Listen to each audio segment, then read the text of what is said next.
щебеть в одном месте такое количество этих хищников. Стоп! Начальная весенняя пора – это не только солнечная погода.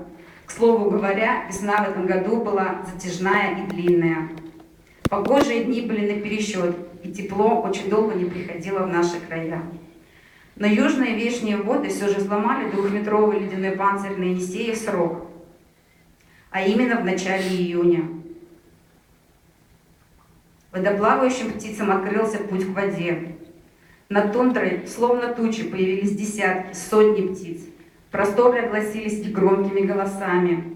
В саи до стаи летят шилохвости, морянки, свиязи, морские черники, широконоски, крохоли. Самцы этих птиц в брачных нарядах. Утки опускаются на полоски открытой воды, ныряют, оголтело гоняются друг за другом. Так приятно выйти поутру на Енисей и увидеть под берегом скопившихся за ночь птиц. Рядом друг с другом отдыхают краснозобые казахи, всевозможные утки, белолобые гуси и лебеди. Ритуал брачного ухаживания у лебедей очень грациозен. Это своеобразный балет на воде. Такой танец мне посчастливилось увидеть воочию. Вешняя вода выселила леммингов из своих нор на более возвышенные места.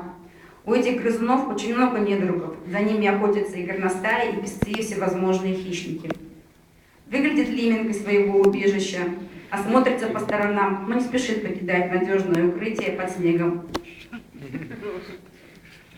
В воздухе постоянно слышны песни тулисов, веретенников. Зависают, как парашют над кустиками, издавая трели песочники и кулики-воробьи.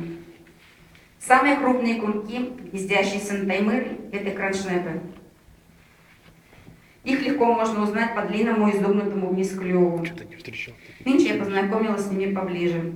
Для кроншнепов очень характерен гнездовой консерватизм, поэтому каждый год они возвращаются на облюбованные территории и рьяно охраняют границы своего поселения.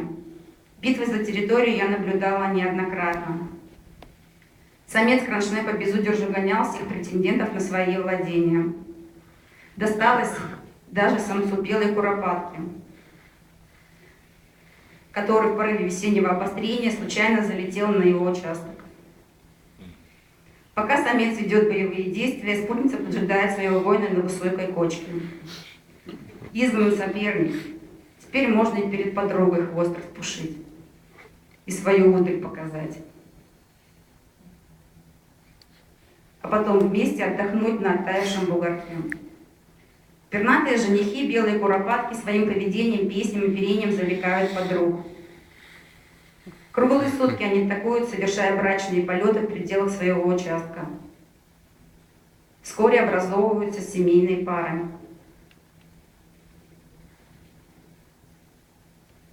Каждая пара облюбовывает свой гнездовой участок. Самцы зорко охраняют подруг и свою территорию. На прогретых местах тронулась в рост трава, появились первые цветы.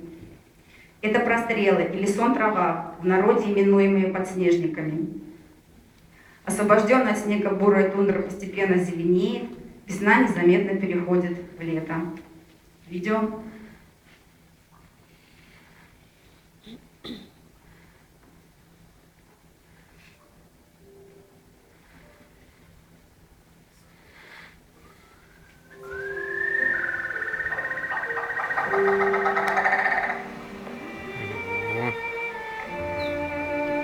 Знаменитые звуки.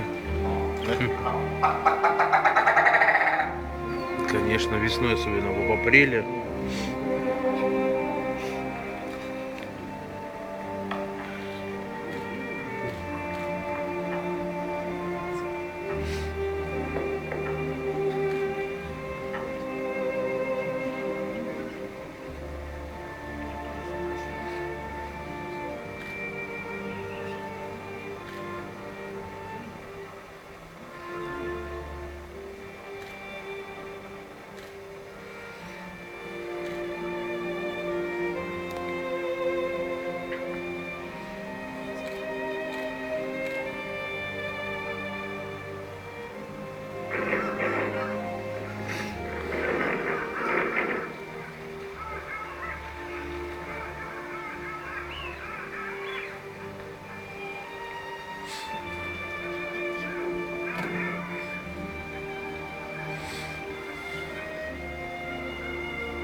Это энергоская зона. Сломай. На озера. Ничего. Кабина Или до Ольги. нет. На улице, да. Значит, что было? На бугор. За МПП. Я не знаю. Тоже неплохо бы было для начала. Баклажка бензина есть.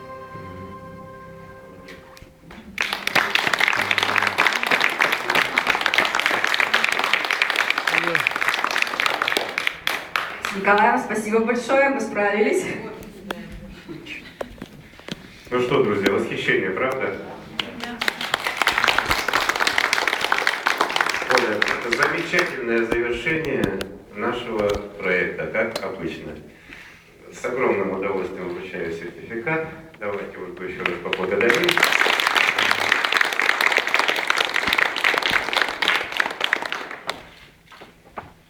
Ну, а теперь я хочу сказать о том, что этим выступлением работа школы краеда 2019 года закончена.